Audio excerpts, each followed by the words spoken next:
embora. Bem, gente, boa noite a todos e a todas. Eu sou Antônio Crião, sou trabalhador aqui da casa e estou aqui para fazermos juntos o Evangelho da Noite. Gostaria de agradecer o convite que me foi feito pela direção para estar com vocês aqui nesta noite. Eu coloquei como tema para esse nosso estudo de hoje, Deus e o valor da humanidade. Como é que surgiu esse tema? Eu sou um dos facilitadores do ESD, que acontece nessa casa todos os sábados. Amanhã temos ESD à tarde e eu vou estar como facilitador. E algumas semanas atrás, eu era também facilitador e o tema do estudo daquela ocasião era provas filosóficas da existência de Deus. E eu, quando cheguei para fazer esse estudo, que acontece aqui nesta sala onde nós estamos, eu perguntei assim: tem alguém que tenha alguma dúvida sobre a existência de Deus? E ninguém declarou que tinha dúvida. E eu não esperava nada diferente, já que todas as pessoas que lá estavam eram espíritas. E acreditar em Deus ninguém pode ser espírita se não acreditar em Deus. E eu disse naquela ocasião: bem, vamos fazer uma experiência. Cadê a Thalita? Vamos fazer uma experiência. Eu não vou me ater ao que está no roteiro do livro do Oeste, já que ninguém precisa de provas filosóficas. E nós começamos a fazer um estudo, e o que a gente vai comentar hoje aqui é parte desse estudo. Bem, nem todo, até mesmo algumas pessoas que acreditam na existência de Deus, têm algumas perguntas a serem feitas. Deus é justo? Eu conheci um médico que ele dizia: eu não acredito em Deus, porque se Deus existisse, não haveria tanta injustiça e tanta desigualdade neste planeta. Então, de certa forma, era uma decepção que ele tinha, né? E isso dava causa a não acreditar em Deus, porque Deus não intervém diante de tudo isso que acontece. Charles Darwin, que elaborou a teoria da evolução junto com Wallace, desde 1844 a teoria estava praticamente pronta, embora ela só tenha sido apresentada em 1858. E a insegurança de Darwin falava por isso, e a mulher dele era uma devota. Ela dizia que estava ali para ajudar a salvar a alma de Darwin. Mas quando morre a sua filha Anne, que alguns dizem que era a filha predileta de Darwin, então toda a ilusão que Darwin tinha a respeito de Deus parece ter ido com a morte da filha dele. E ele não tem mais nenhum obstáculo para publicar sua teoria. É decepcionado pela não intervenção de Deus, que muitas vezes nos decepciona. Deus nos cobra alguma coisa? Deus nos castiga? Nós vamos conversar um pouco também sobre isso hoje. Será que nós somos importantes para Deus? Quando a gente vê um mundo que tem 7 bilhões de pessoas, quando a gente vê o que representa a nossa dimensão humana diante do universo, nós também vamos falar disso aqui. Será Deus é a mais importante, a figura central do mais importante livro, o livro mais lido, o livro mais vendido em todos os tempos. Mesmo no Novo Testamento, Deus continua sendo a figura central, porque Jesus diz que Ele foi enviado por Deus. Ele diz: ninguém pode vir a mim se o Pai que me enviou não o trouxer. Ou seja, tudo está na mão de Deus. Nós, espíritas, o primeiro livro da doutrina espírita, publicado em 18 de abril de 1857, o Livro dos Espíritos, tem, na sua primeira pergunta, o que é Deus? Da importância que isso tem para a doutrina. E a resposta é a inteligência suprema, causa primária de todas as coisas. Bem, por que para a maioria das pessoas é tão difícil entender Deus? E aqui eu vou relatar uma experiência pessoal minha. Quando eu tinha de 10 para 11 anos, uma prima minha morreu. Ela era uma menina linda. E a sua irmã mais velha, alguns anos antes, tinha morrido da mesma doença dela. E eu não entendia. Mas por que as crianças morrem?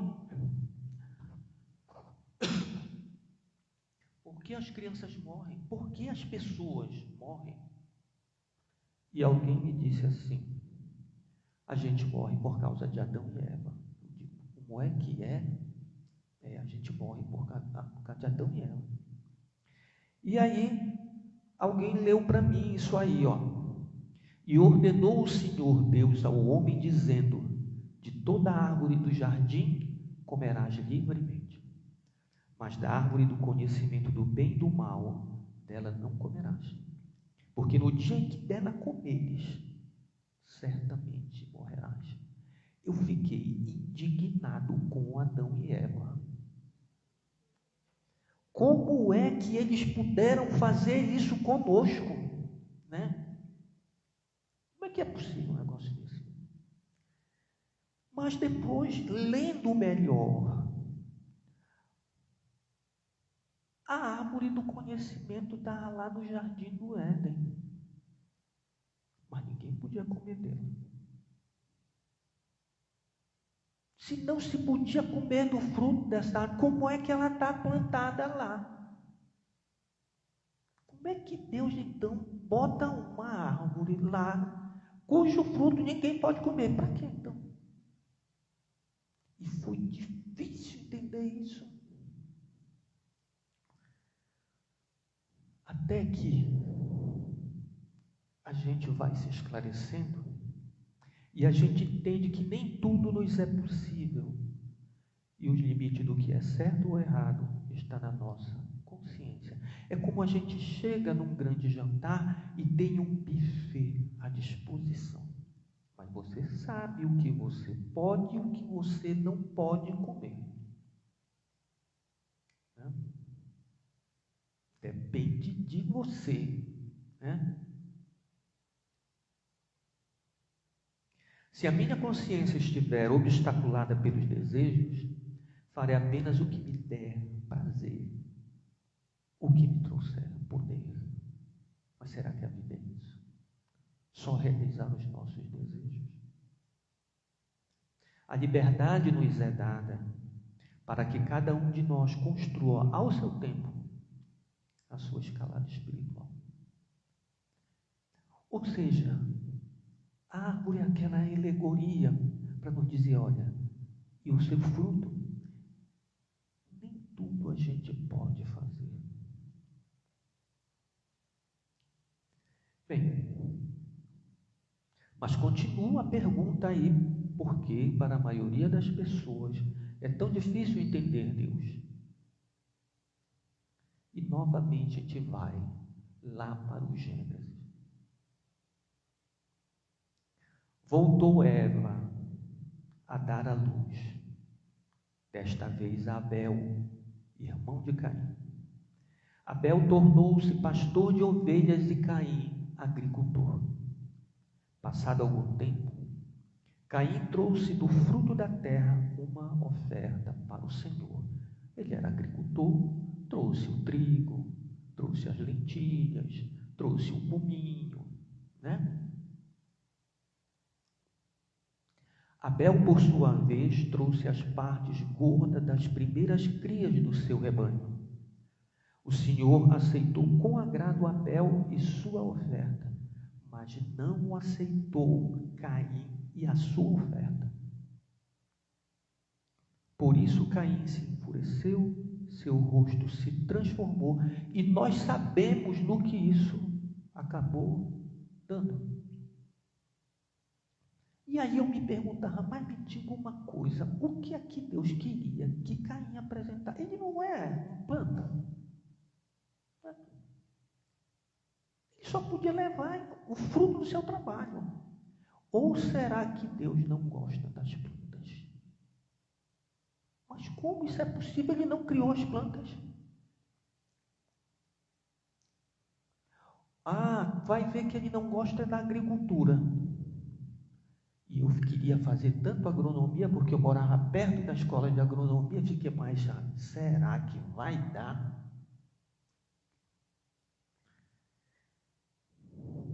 Ao acatar a oferta de Abel e recusar a de Caim, Deus se coloca na condição humana de um pai ou de uma mãe que erra com um ou com todos os seus filhos, mesmo amando todos eles da mesma forma. É um consolo para nós que somos pais e mães, quando nós erramos também com relação aos nossos filhos. E todo mundo aqui, pai ou mãe, se fizer, vai saber que errou. Eu sou pai e sei que algumas coisas eu não faria do mesmo jeito. No tempo que eu era criança, as mães, principalmente, pai, né, porque em geral o pai transferia para a mãe esses corretivos. Dava uma chinelada, uma palmada, e eu levei algumas chineladas da minha mãe. Mas isso não tem em mim nenhum trauma. Eu acho até que ela devia ter dado algumas a mais, porque ela fez isso para tentar fazer de mim uma pessoa melhor. A minha mãe tinha com relação a mãe dela e o pai dela. Ela dizia, minha mãe deixava eu ir para a festa, mas ela não deixava eu ficar dormindo até a hora que eu quisesse no outro dia. Não, cedinho você está de pé. E no pai dela, ela cometeu algo em casa que não foi bem. O pai pegou, mandou um bilhete para a professora na escola. E ela pegou o bilhete, estava ainda na alfabetização, entregou o bilhete. A professora leu, venha cá, estique a sua mão. Pá, pá. O pai tinha escrito para, olha, não fez isso, deu um corretivo aí por mim. A intenção. Mas a gente erra, mesmo tendo a melhor das intenções. Todo filho, toda filha tem uma queixa contra o pai, contra a mãe, e também os filhos deles terão. Então, essa é uma passagem que está aí para nos consolar. Depende de como eu leio, de como eu vejo. A gente tem que ter olhar de misericórdia quando a gente lê, senão a gente não vai entender muita coisa. Mas a pergunta ainda continua. Porque para a maioria das pessoas é tão difícil entender Deus. E aí a gente vai para o livro de Jó, que é possivelmente o livro mais antigo da Bíblia. Nele Deus recebe seus filhos, e entre eles veio Satanás, que lhe disse que vinha de rodear a terra e passear por ela. Ou seja, Satanás esteve por aqui, observando a gente, e foi para esse encontro. Deus pergunta então para Satanás: viu Jó? E disse então que não havia ninguém como ele na terra, íntegro, reto, e que se desviava do mal. O argumento do diabo então era que Jó ama a Deus pela certeza da recompensa no final da vida. E isso gerou uma disputa cósmica entre Deus e o diabo, para saber se na dor Jó blasfemaria contra Deus. Bem, e Jó começou a sofrer tudo quanto foi tipo de perda, né? 7.000 ovelhas, 3.000 camelos, 5.000 bois, 500 jumentos, a maioria dos seus servos, todos os seus 10 filhos morrem.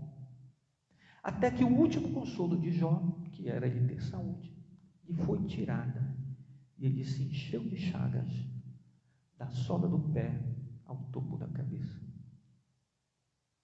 Esse livro parece estar fora da nossa capacidade de compreensão, porque Jó está sofrendo o impensável, mas ele não fez nada.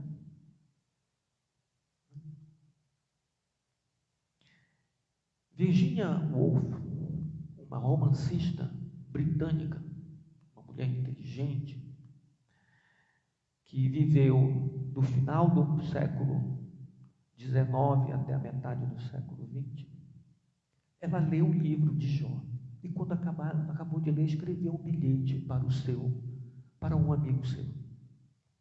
Dizia o bilhete: li o livro de Jó ontem à noite, e creio que Deus não se saiu muito bem nessa história. Uma mulher brilhante, mas é difícil entender Deus quando a gente está lendo as coisas ao pé. O livro não foi escrito para julgar Deus, mas para ver aonde está Jó, ou estava Jó, durante a dor. Os amigos de Jó, que acreditam que todo sofrimento tem por causa o pecado, ficavam dizendo para Jó: olha, confessa teus pecados, né? E quem sabe assim tu não recebes o perdão de Deus? Será que Deus envia pecados, né? Envia sofrimento pelos pecados que nós cometemos? Definitivamente não. Pessoas hospitalizadas com graves doenças terminais dificilmente escaparam de se perguntar a esse respeito: o que foi que eu fiz? Nada. Faz parte da vida.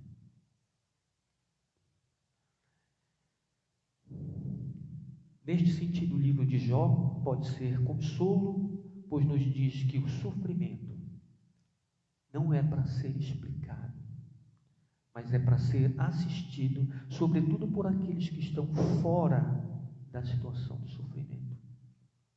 Atitude que os amigos de Jó não têm.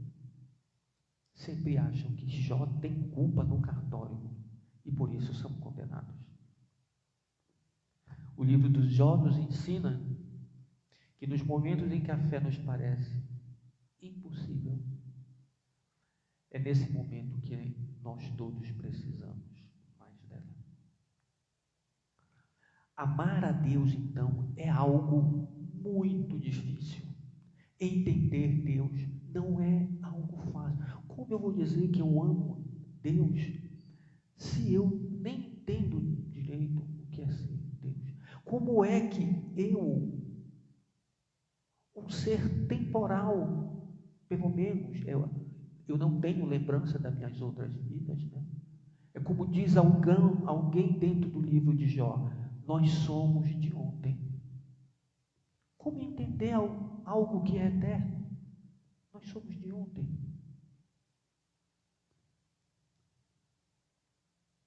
Sabendo disso, dessa dificuldade, Mateus nos traz uma passagem de Jesus.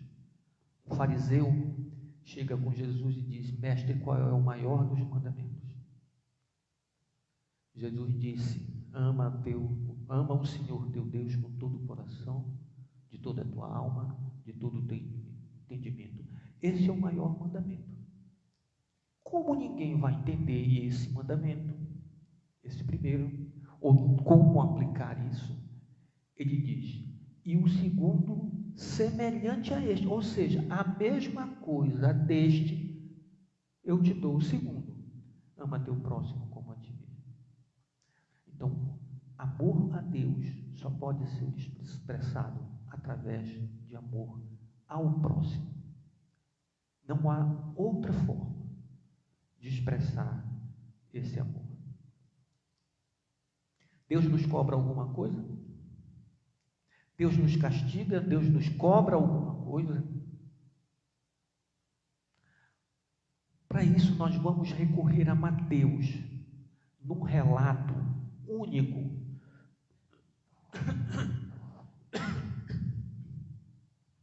que só existe em Mateus.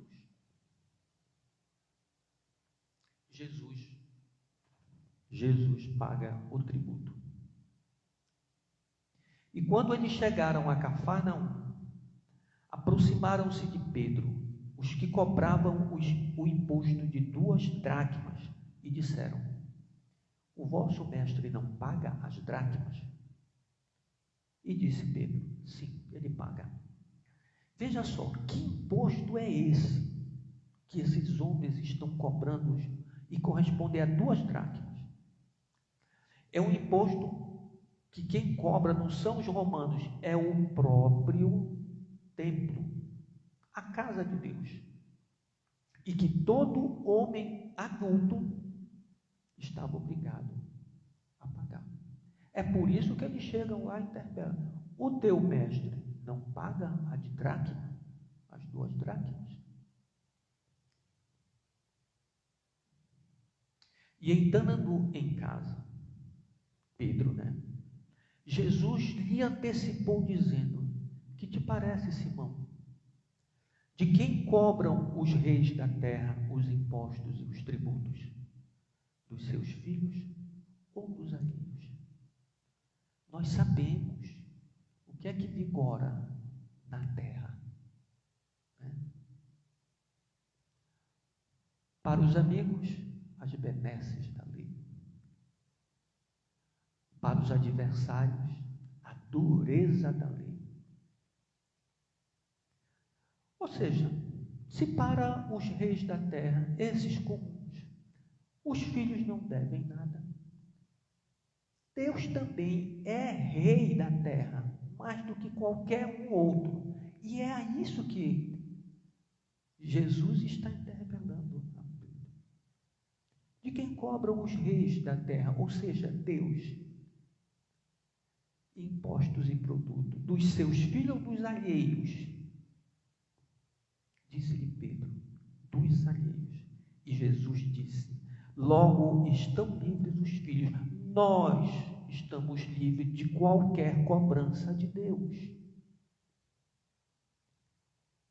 E aí Jesus diz: mas para que os não escandalizemos, vai ao mar, Pedro, lança o anzol e tira do primeiro peixe que subir.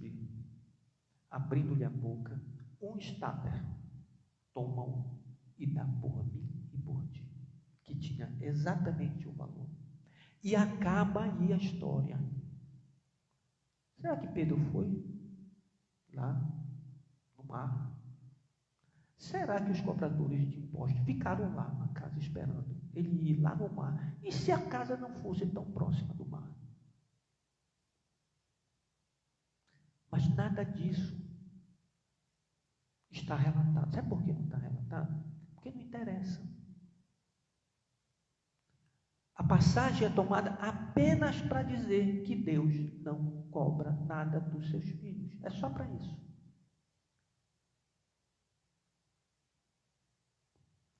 Então, meu irmão, minha irmã, se você tem algo lhe atormentando, que Deus vai lhe cobrar, que Deus vai te castigar, que Deus... pode esquecer isso. Bem, Deus não nos cobra nada, mas Jesus nos adverte, nos recomenda. Reconcilia depressa com o teu adversário, que no caso é sempre um próximo, enquanto estás no caminho com ele, para que não te aconteça que os adversários te entreguem ao juiz. O adversário é a nossa consciência, lembre-se disso bem. E o juiz te entrega ao oficial e te encerre na prisão. Em verdade te digo que de maneira nenhuma sairás dali, enquanto não pagares o último centavo. Quando a gente morre, a nossa consciência se expande. É essa consciência que é o adversário que nos entrega. Eu participo do grupo mediúnico, e aqui eu queria saudar meus amigos do grupo mediúnico, dos outros estudos que tem comigo, né? E o que a gente vê na mesa mediúnica é o quê? É muitas vezes alguém que fez algo errado e que quando chega lá do outro lado, pela expansão da consciência, tem um sentimento de culpa imenso e vem para ser socorrido desse sentimento. Não é Deus que está cobrando dele, não. É a sua própria consciência, que muitas vezes atua como adversário nosso. Bem, então essa foi a primeira parte do nosso estudo de hoje. O universo e o valor da humanidade. Bem, eu não sei, tenho um conceito para dar para o universo, mas nós vivemos num planeta que faz parte de um sistema solar, dentro de uma galáxia que se chama Via Láctea. Vocês imaginam quantos sóis semelhantes ao nosso, de grandezas diversas, estão dentro da Via Láctea, da nossa galáxia? Bem, eu não sabia, mas a gente pode ir no Google, né? O Google diz que se estima que tenha entre 200 bilhões a 400 bilhões de sóis, com cada um com seu sistema solar, só dentro da Via Láctea. Só dentro dela. E aí a gente, logicamente, vai perguntar, e quantas galáxias existem?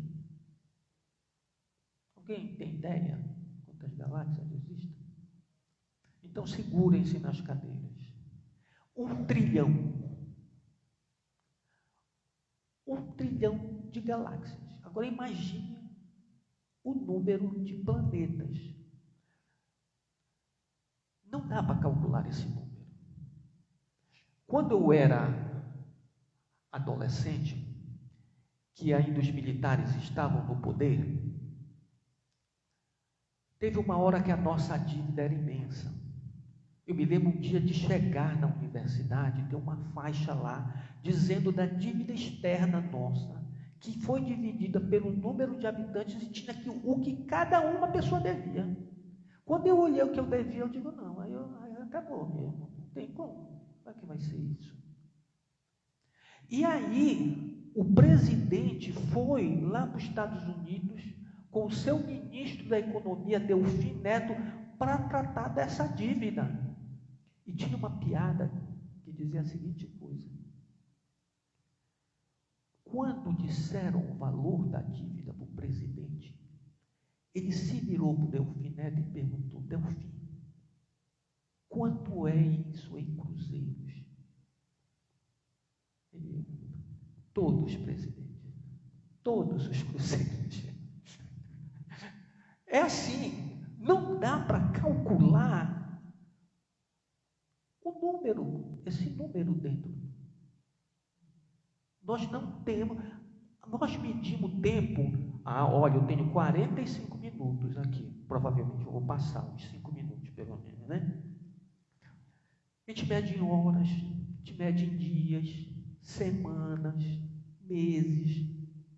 Como é que eu vou É essa a nossa dimensão. Como é que eu vou 400 bilhões vezes 1 trilhão? É todos os números.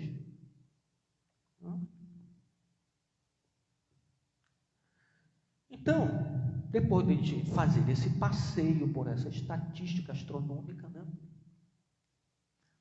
Qual é o nosso lugar no universo? Eita, agora eu quero ver, né? Nesse universo, a nave espacial Voyager 1 da NASA estava prestes a deixar o nosso planeta solar, Sagan, que era um membro da equipe de imagens da missão, pediu aos funcionários para girar a câmera 180 graus para dar uma última olhada no planeta Terra. Essa é a Voyager, que ainda está viajando pelo universo, né? Não era a primeira vez que Sagan pedia essa foto à NASA. Após a Voyager ter passado por Saturno em 1980 e teoricamente ter terminado a sua missão, Sagan solicitou tal foto que ele mesmo sabia ser de pouco ou nenhum interesse científico, mas que carregaria uma simbologia forte e uma perspectiva do nosso lugar no universo. Só que a equipe envolvida no projeto recusou, dizendo: se nós voltarmos, virarmos a câmera em direção ao Sol, a nave espacial poderia ser destruída. Bem, 10 anos depois, quase 10 anos depois, em 1889, Sagan repetiu esse pedido. E dessa vez aceitaram. Mas o tempo que levaram para calibrar e outras manobras acabou demorando demais. E muita gente foi saindo do projeto, até que em 1990 o administrador da NASA em pessoa, Richard Drury, disse para o pessoal fazer o pedido de Sagan. Esse é o resultado. Pô, mas aonde está a Terra? Está bem aqui, ó. É isso que nós somos. Veja só, de um ponto, a partir de um ponto próximo de nós ainda, de dentro da nossa galáxia.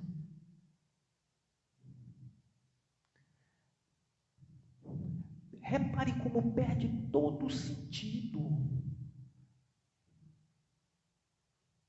Eu me milito por qualquer coisa, né? Todos nós somos humanos. Compete por qualquer coisa. Faz sentido isso? O que é que eu represento, então, diante do universo todo, ou até mesmo a humanidade, o que é que a gente representa? Quando a gente se examina numa dimensão dessa. Na aparente insignificância do nosso planeta reside todo o significado do universo. Porque o que importa mesmo são as pessoas, são os espíritos, que é o que nós somos.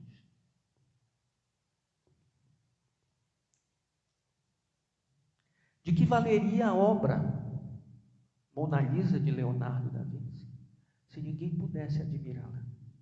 Ela teria algum valor? Talvez não. De que valeria a obra A Dúvida de Tomé de Caravaggio se ninguém pudesse admirá-la?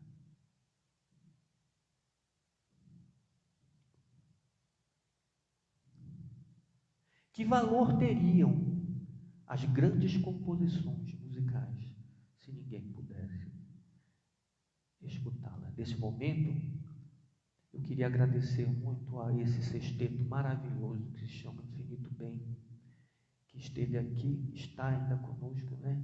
E que é responsável direto por essa harmonia, por essa sensação de equilíbrio que nós todos estamos desfrutando. Muito obrigado, Infinito Bem. Então, eu peguei aqui uma dessas músicas. Eu acho que o som vai ficar muito baixo, a gente não vai conseguir. Só para tocar essa música bem rapidinho, 30 segundos dela só.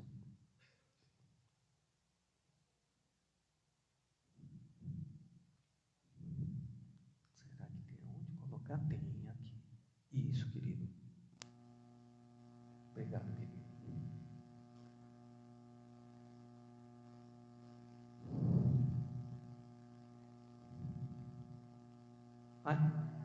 Tá bom, então deixa eu voltar aqui. Opa. Quando foi, só dizer. Pode?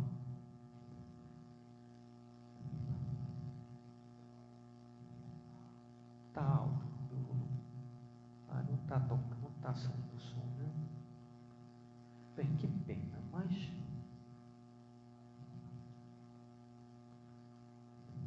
Espera aí, deixa eu olhar aqui. Aqui tá como se fosse todo o volume, mas... Deixa eu botar aqui.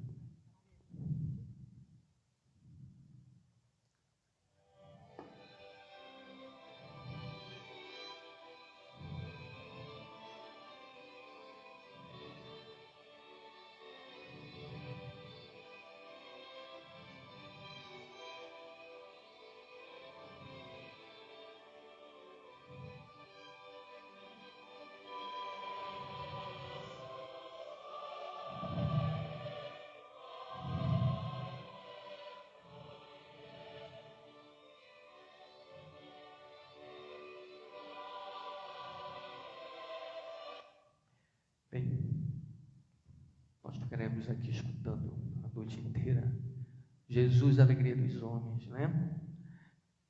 Tudo que valeria se não tivesse ninguém para escutar?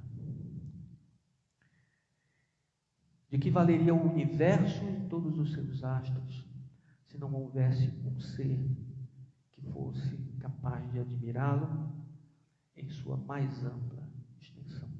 Nós somos esses seres. Eu digo que Deus é absolutamente apaixonado pela humanidade. Porque essa obra incomensurada foi feita para nós. Então, maior valor do que esse não há.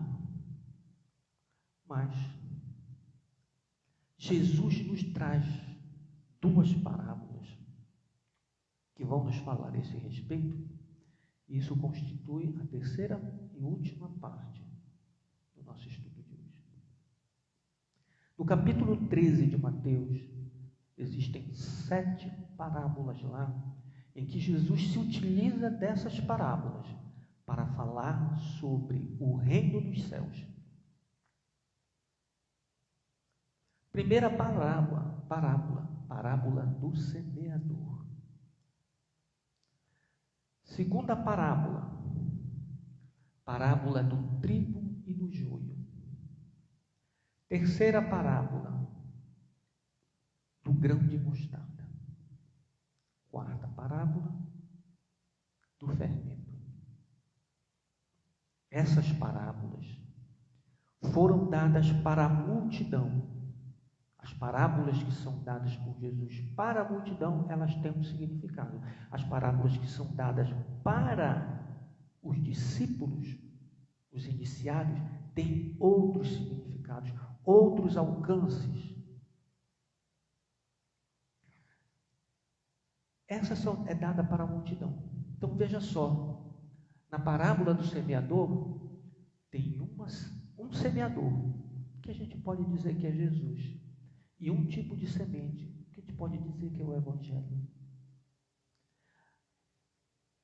Essa semente é espalhada por este semeador entre os homens, que representam na parábola os 4 tipos de solo. E apenas uma pessoa, ou um tipo de solo, dentre 4 tipos, é capaz de receber a semente e fazer com que ela prospere. Ou seja, 3/4 são inúteis. Na parábola do joio e trigo são 2 semeadores. Um que semeia o trigo, que é a semente boa, que alimenta. O outro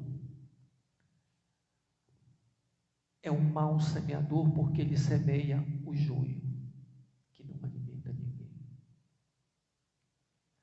Então, veja como as coisas que Jesus está falando para as pessoas traz consigo um grau de dificuldade. O grão da mostarda, ele é pequeno demais. É preciso muita força de vontade para fazer com que ele germine, se desenvolva e dê uma grande árvore. A mesma coisa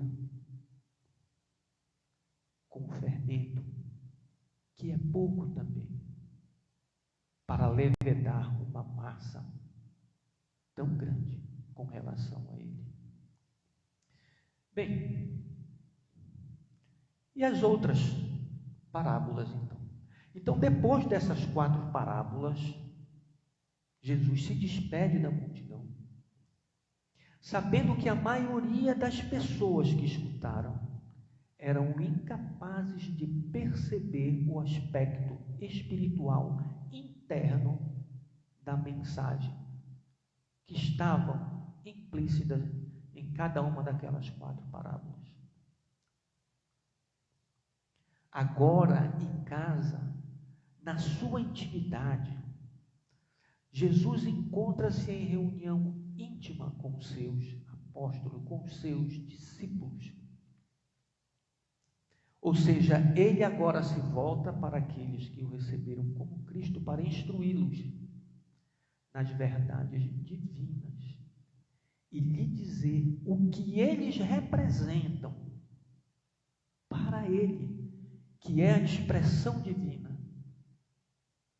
no nível coletivo e no nível individual, através de 2 das 3 parábolas que ainda faltavam ser contadas para os discípulos. Então é nessa intimidade, nós somos também discípulos.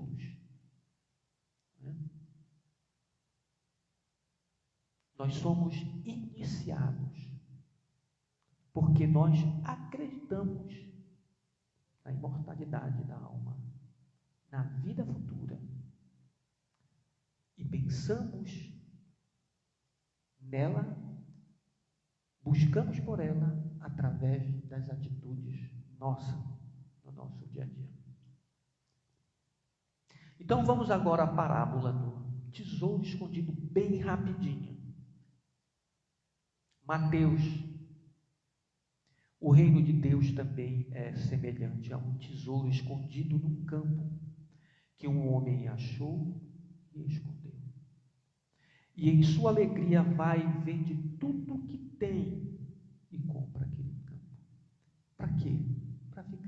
tesouro. O vende tudo o que tem pode ser entendido. Dá tudo o que tem, até a sua própria vida, por esse tesouro. O que é um tesouro? O tesouro tem muitos elementos diferentes, mas todos igualmente valiosos. Eu posso encontrar pulseiras, colares, anéis, cordões, broches, tiaras. São diferentes cada um deles, mas todos igualmente valiosos.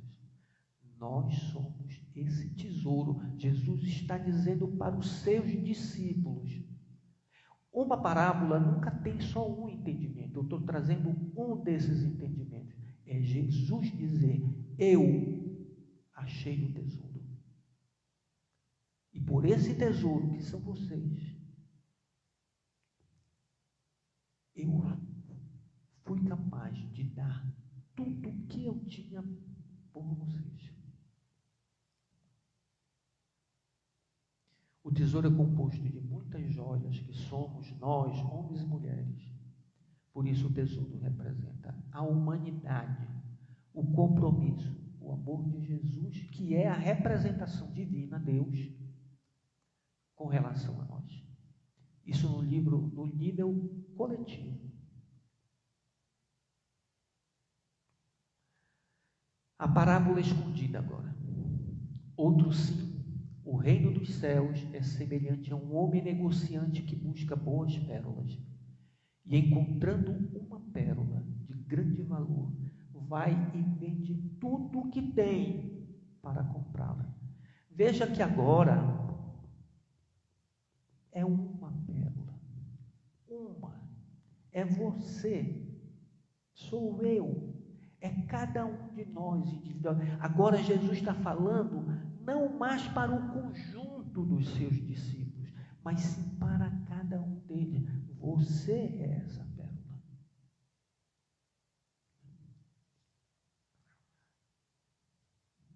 O caráter individual da parábola é esse. Repare que agora o negociante busca especificamente uma pérola que representa individualmente cada um de nós.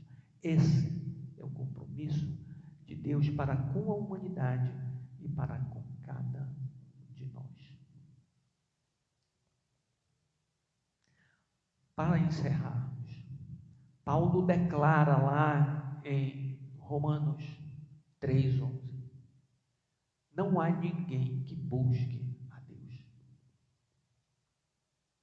É o Cristo que busca cada um de nós, pecadores.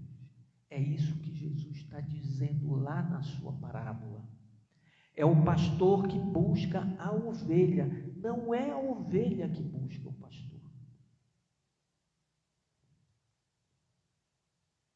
Pois o Filho do Homem, como disse Lucas, veio para buscar e salvar o que havia perdido, o que estava perdido.